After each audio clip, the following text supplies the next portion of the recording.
однесува на последниот спрат, тоа е дел од ортопедија и единицата за интензивно лекување. Тие функционираат, но со намален капацитет.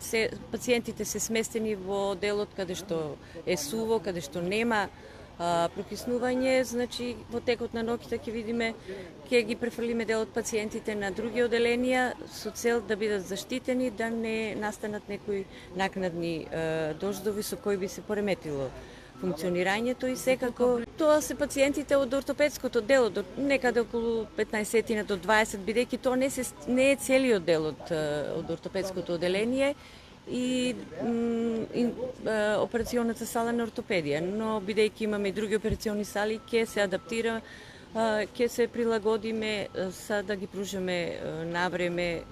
нашите медицински услуги за населението сега. Потреба да видиме што се и колкава е штетата, ќе